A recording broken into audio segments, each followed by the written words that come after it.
Hello everyone, welcome to learner B. I am Shivani Chauhan. इस video में हम लोग देखेंगे क्लास 11th इंग्लिश की जो स्नैपशॉट आपकी बुक है उसका जो फर्स्ट चैप्टर है the summer of the beautiful white horse.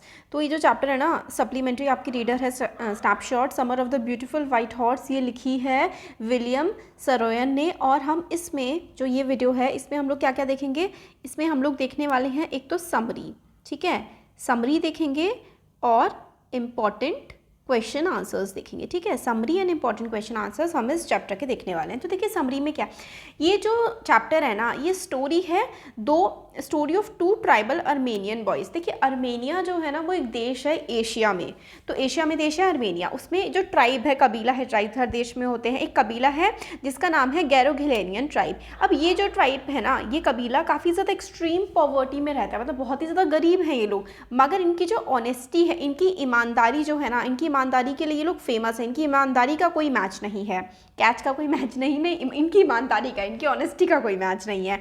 तो इन्होंने कभी भी ये कोई गलत काम नहीं करते हैं, कभी ये झूठ नहीं बोलते हैं इस ट्राइब के लोग, और ना ही कभी ये कोई चीज़ चुराते हैं।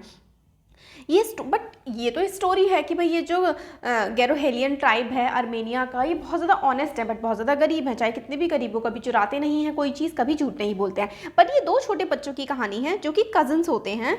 ये स्टोरी है अरम की और मुराद की। अरम जो है वो है 9 ईयर, अरम या आराम जो भी है ये, ठीक है, ये 9 ईयर ओल्ड है, और मुराद जो है वो 11 ईयर ओल्ड है। मुराद को ना सब लोग कहते हैं कि क्रेजी है, ये कुछ पागल टाइप का है, ये डिसेंडेंट, मतलब बिल्कुल इनके जो अंकल है ना क्रुसोव बिल्कुल इनॉर्मस बड़े से आदमी हैं, और रोरिंग बहुत ही तेज़ सी आवाज़ है, वो भी थोड़े अजीब सी हरकतें करते हैं, अजीब सी बातें करते हैं। इसी तरीके से सब लोग कहते हैं कि भाई मुराद भी अपने अंकल जैसा कुछ अजीब ही है।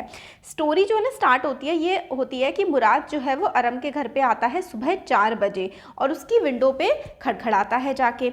अरम जो है जब विंडो के बाहर देखता है तो वो एकदम टेकन अबैक, यानी कि एकदम भौचक्का रह जाता है। वो ये देखता है कि मुराद के पास एक ब्यूटीफुल वाइट कलर का घोड़ा है। अब मुराद के पास घोड़ा कहाँ से आया, मुराद तो बहुत गरीब है। तो उसने पूछा, ये बिल्कुल ही मतलब अनबिलीवेबल था, विश्वास ही नहीं हो रहा था अरम को कि इतना मुराद गरीब है तो ये हॉर्स तो खरीद ही नहीं सकता है, हॉर्स बहुत महंगा आता है। मुराद जो है इसको सिर्फ और सिर्फ स्टील करके, यानी कि चुरा करके ही मुराद के पास ये हो सकता था, मगर they were too honest to lie and yet too crazy to ride a horse. तो वो कहते हैं कि मतलब हमारे टाइप के लोग तो ना ही झूठ बोलते हैं और ना ही कोई चीज़ चुराते हैं। अब मुराद भी उन्हीं की ट्राइब का है, बट वो मुराद जो है वो झूठ नहीं बोल सकता था, मगर उसको बहुत ज़्यादा मन कर रहा था कि वो घोड़े को दौड़ाए, राइड करे, उस पर घूमे। दस इसलिए उसने डिसाइड किया कि they decided to keep the horse for 2 weeks to enjoy its ride in cool air. तो उन्होंने सोचा कि भाई 2 हफ्ते के लिए, चलो उन दोनों ने, मुराद ने अरम ने, कि 2 हफ्ते के लिए अपने घर में रख लेते हैं और सुबह सुबह इसको हम लोग घुमा लिया करेंगे। उन्होंने ये एक्शन जस्टिफाई किया कि भाई ठीक है, चुरा लिया है या उठा लिया है, जो भी किया है, कि भाई हमने ये जो घोड़ा है वो पैसे के लिए नहीं चुराया है, हमने इसको सिर्फ राइड करने के लिए, सिर्फ इसको घुमाने के लिए, इस पर हमने दौड़ने के लिए, इस पर बैठ के हमने इसको निकाला है किसी इसके ओनर के पास से या फिर उसके घर से। तो उन्होंने they hid it from the rest of the world by keeping it in a barn of the deserted vineyard. तो वाइनयार्ड जहाँ पे जो है अंगूर होते हैं ना, अंगूर का खेत हुआ करता था पहले, अब वो डेजर्टेड है, मतलब कोई आता जाता है नहीं वहाँ, तो घोड़ा ये वहाँ पे छुपा दिया करते थे। एक दिन जब ये अपनी हॉर्स राइडिंग से वापस आ रहे थे तो ये जॉन ब्रायो, जो कि एक फार्मर था, और एक्चुअली जो जॉन ब्रायो था ना वही उस घोड़े का ओनर था, उसका मालिक था उस घोड़े का, उसके संपर्क में आ गए ये लोग। अब जॉन ब्रायो जो था वो पूरी तरीके से श्योर था कि भाई ये उसका ही घोड़ा है, और इवन जॉन ब्रायो ने घोड़े के दांत भी गिन लिए, मगर वो सस्पेक्ट नहीं कर सकता था, वो लड़कों पे शक नहीं कर सकता था। वो कह रहा था, जॉन ब्रायो कह रहा था कि ये घोड़ा तो बिल्कुल मेरे घोड़े जैसा है, सेम है, और मैं मतलब स्वेयर कर सकता हूँ कि ये मेरा है, मगर मैं ये मान लेता कि मतलब तुमने चुराया होगा, मगर मैं तुम्हारे पेरेंट्स को जानता हूँ ना, और मुझे पता है वो कितने ज़्यादा ईमानदार हैं, तो तुम तो ये चुरा ही नहीं सकते हो। ये एक्सपीरियंस जो है, बच्चे मतलब बिल्कुल मूव हो गए इस एक्सपीरियंस से कि भाई इतना भरोसा हम पे, हमारे पेरेंट्स पे, हमारे ट्राइब पर। तो अगले ही दिन जो दे बच्चों ने क्या किया, they left the horse in the barn petting it affectionately. फिर वो मतलब बच्चों ने सोचा कि भाई इतना भरोसा हम पे ये कर रहे हैं पूरी दुनिया हमारे ट्राइब पर, हम कैसे उनका मतलब भरोसा तोड़ सकते हैं। उन्होंने घोड़े को छोड़ दिया। Later that day John seem to be very pleased and share the news of the return of his horse with Aram's mother. John बहुत ज़्यादा खुश हो गया क्योंकि उसका घोड़ा तो बच्चे छोड़ गए थे उसके घर के पास, है ना। तो अरम की मदर को जॉन ब्रायो जो था उसने बताया कि मेरा घोड़ा वापस आ गया है। स्टोरी हमें बताती है कि importance and necessity of honesty even in the face of grid and passion. तो मतलब कि भाई आप ट्राइब उनका किस लिए फेमस था, क्योंकि वो लोग बहुत ज़्यादा ऑनेस्ट थे, बहुत ज़्यादा भरोसा करते थे लोग उन पर। तो चाहे ग्रीड, लालच हो, पैशन, कितना ही मन हो किसी चीज़ का, मगर जो ऑनेस्टी है यानी या फिर जो प्रिंसिपल्स हैं हमारे, उनसे कुछ भी बड़ा नहीं होता है। तो ये समरी थी इस चैप्टर की। अब है ना, मुराद हैज़ बीन डिस्क्राइब्ड, मुराद को स्टोरी में दिखाया गया है कि वो काफ़ी काइंड हार्टेड है, काफ़ी अच्छा है जो बच्चा है ना, और जानवरों से प्यार करता है। वो हॉर्स के प्रति काफ़ी ज़्यादा अफेक्शन दिखाता है, काफ़ी प्यार करता है घोड़े से, उससे विस्परिंग है ना, फुसफुसा करके बात करता है। He is able to tame the horse quite easily and ride its well. वो टेम कर लेता है हॉर्स को, यानी कि हॉर्स को अपने पास रख लेता है और उसको आराम से राइड भी कर लेता है। अनदर पॉइंट ये हमें दिखाता है कि एक बर्ड के विंग्स टूट गए थे, तो उस बर्ड से भी मुराद काफ़ी प्यार से सॉफ्टली बात करता है। तो इसमें दिखा रखा है कि जो मुराद है वो काफ़ी अच्छा इंसान है, और उनके ट्राइब के बारे में बताया हुआ है कि वो ट्राइब बहुत ज़्यादा ईमानदार है, भले ही वो कितने ही गरीब क्यों ना हो। तो ये समरी थी चैप्टर की, समरी हमने देख लिया। अब हम क्वेश्चन आंसर्स देख लेते हैं। तो फर्स्ट क्वेश्चन है, why was Aram surprise when he saw Mourad in the morning. Aram क्यों सरप्राइज हो गया था जब उसने मुराद को मॉर्निंग में देखा था। तो देखिए, Aram was surprise to see Mourad because he had come so early in the morning, that too with a beautiful white horse. He could not believe that the boy of his tribe could buy or steal a horse. तो देखिए, मुराद ने जब देखा, अरम ने जब देखा मुराद को एक ब्यूटीफुल, बहुत ही खूबसूरत वाइट हॉर्स के साथ, तो उसको बिलीव ही नहीं हुआ।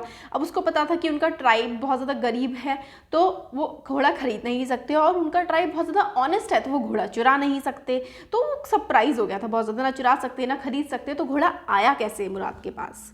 नेक्स्ट जो क्वेश्चन है हमारा वो है, हु वॉज अंकल क्रूसोव, why was he considered the craziest member of his tribe. तो अंकल क्रूसोव जो थे वो कौन थे, और उनको क्रेजिएस्ट मतलब थोड़ा पागल टाइप का मेंबर समझा जाता था ट्राइब के द्वारा, क्यों। तो देखिए, अंकल क्रूसोव was a relative of Aram who was an enormous man. He was short tempered and impatient by nature. His standard response to all problem was, it is no harm, pay no attention to it. तो uncle क्रूसोव जो है एक enormous बड़े से आदमी थे, और काफ़ी शॉर्ट टेम्पर्ड, काफ़ी गुस्सैल थे, काफ़ी इम्पेशेंट थे, मतलब चिड़चिड़ा जाते थे बहुत जल्दी, और वो सारी की सारी परेशानियों के लिए कहते थे अरे कोई बात नहीं, इस पर ध्यान मत दो। नेक्स्ट क्वेश्चन है, who was John Bryo, sorry, why was John Bryo sad? तो John Bryo was sad because his horse was stolen and now he had to go on foot for a long distance as him सरे was useless without a horse. तो सरे क्या होता है, horse driven carriage, जो रथ होता है ना, जैसे कि पीछे घोड़ा जिसको दौड़ा रहा होता है वो। अब जॉन ब्रायो बहुत ज़्यादा सैड था क्योंकि उसका घोड़ा चुरा लिया गया था, अब उसको बहुत ही दूर दूर पैदल जाना पड़ता था। उसका जो सरे था, उसका जो पीछे हॉर्स के पीछे लगने वाला जो कैरेज था वो बेकार हो गया था उसके लिए। नेक्स्ट क्वेश्चन है, why did Murad return the horse. और मुराद ने घोड़ा वापस क्यों किया। तो आंसर है, Mourad belong to a tribe which was known for his honesty. He could not tolerate John Byro's expression when he seem to have recognise the horse. It was no more charming and challenging task for him to keep the horse after this incident. तो देखिए, मुराद जो है वो ऐसे tribe को belong करता था जो अपनी ईमानदारी के लिए जाना जाता था। जब जॉन ब्रायो ने उस घोड़े को पहचाना तो उसके जो जॉन ब्रायो के जो एक्सप्रेशंस थे ना, वो मतलब मुराद से झेले ही नहीं गए, क्योंकि वो एक्सप्रेशन ऐसे थे कि कभी कहीं ये मेरा घोड़ा इन बच्चों ने चुराया तो नहीं है। अब जो ट्राइब ऑनेस्टी के लिए, ईमानदारी के लिए जाना चाहता हूँ, उनको कोई चोर की नज़रें उसे देखे तो कितना बुरा लगेगा, है ना। तो इसलिए अब जो है मुराद को वो घोड़ा अच्छा नहीं लग रहा था, उसको कोई चाम कुछ अच्छा ही नहीं लग रहा था उस इंसिडेंट के बाद, जब जो है जॉन ब्रायो ने घोड़े को पहचान लिया था। नेक्स्ट क्वेश्चन है, why did John ब्रायो not accused Murad of stealing the horse दो ही recognised his horse. John Byro ने मुराद को ये क्यों नहीं कहा कि तुमने मेरा घोड़ा चुराया है, जबकि जॉन ब्रायो ने पहचान लिया था कि ये उसका घोड़ा है। तो इसका आंसर है, though John Byro could recognise the horse he did not blame Mourad of stealing because he knew his parents well. He knew that Mourad's family and tribe was famous for honesty.